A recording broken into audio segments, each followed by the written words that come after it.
আমাদের ছোট ভাই মানে আমার মামার সাথে ছোট থেকেই একজন মেয়ে জিন থাকতেন। মামা যখন খুব ছোট তখন থেকেই মামার সাথে খেলতেন। আমার মা বা নানু নানা কেউ ব্যাপারটা তেমন গুরুত্ব দিতেন না, কারণ তাকে কেউ দেখেনি এবং তিনি কারো কোনো ক্ষতি করেনি। বাসায় আমি, মা, বাবা এবং আমার চতুর্থ শ্রেণীতে পড়ুয়া ছোট বোন থাকি। ঘটনাটা 2018 সালের।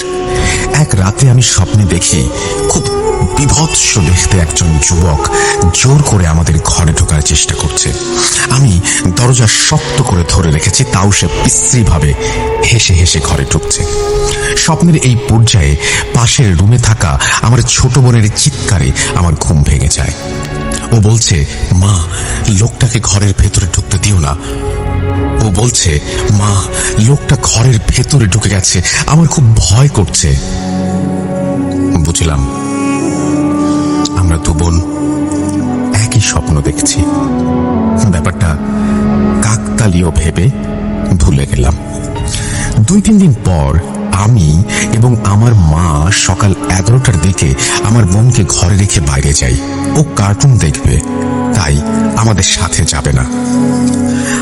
আমরা 1 ঘন্টার মধ্যেই ফিরে আসি। আমার ছোট বোন ভয়ার্ত মুখে মাকে জড়িয়ে ধরে। আমি ভেতরে ঢুকি। আমরা ভেতরে ঢুকে দেখি ঘরের সব আসবাবপত্র এলোমেলো। ও যা বলল সেটা অবিশ্বাস্য। ওর ভাষ্য মতে আমার যাওয়ার 10-15 মিনিট পর আমি একা ঘরে ফিরে আসি।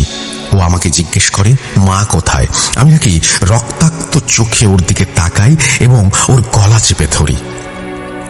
তারপর নিজের গায়ে নিজেই আগুন ধরিয়ে সারা ঘরময় ছটফট করতে থাকি। এতে করে ঘরের সব জিনিসপত্র লণ্ডভণ্ড হয়ে যায়। তারপরই নাকি আমরা চলে আসি এবং ঘরের সবকিছু ঠিক হয়ে যায়। আমি এবং আমার মা খুব অবাক হই। ছোট বোনকে হুজুরের কাছে নিয়ে যাই। হুজুর দোয়া পড়ে ফু দিয়ে দেন এবং সবসময় আয়াতুল কুরসি পড়তে বলেন। তারপর থেকে আমার বোন আমাকে এড়িয়ে চলত। ও ভয় পেত আমাকে। মায়ের নামাজ পড়ার সময় কে যেন কানের কাছে ফোঁস ফোঁস করে।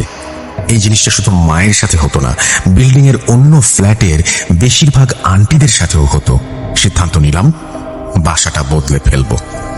এরই মধ্যে একদিন রাতে বাবা ঘুম থেকে উঠে দেখেন যে আমার মাথার কাছে আমার পড়ার টেবিলের ওপর হুবহু আমার মতোই একটা অবয়ব আমারই চুলের ওপর পা দিয়ে বসে আছে। বাবা ভালো করে লক্ষ্য করে দেখেন, হ্যাঁ, আমি খাটে ঘুমাচ্ছি, তাহলে টেবিলে বসে আছে কে? বাবা আমার নাম ধরে ডাক দিলে অবয়বটা বাবার দিকে তাকায়।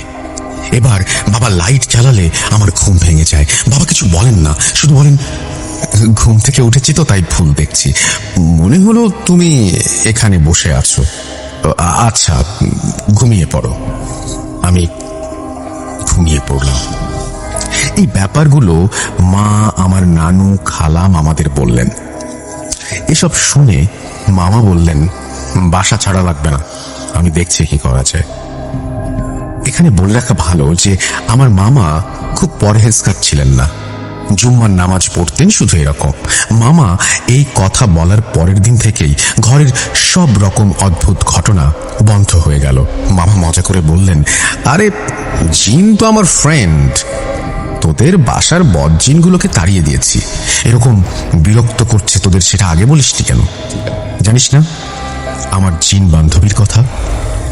সেদিনই প্রথম মামার জিনের কথাটা আমরা বিশ্বাস করি। এই বছর জুলাইয়ের 25 তারিখ, মাত্র 38 বছর বয়সে মামা হঠাৎ মারা যান। আল্লাহ আমার মামাকে বেহেশত নসিব করুন।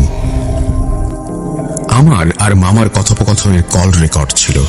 অদ্ভুত ব্যাপার কি জানেন, সবার কথোপকথন শোনা যায়, কিন্তু মামার সাথে আমাদের কারো কথোপকথনের রেকর্ডগুলো কোনোভাবেই চালু করা যায় না। ধন্যবাদ রাসেল ভাই, ভালো লাগলে পড়ে শোনাবেন।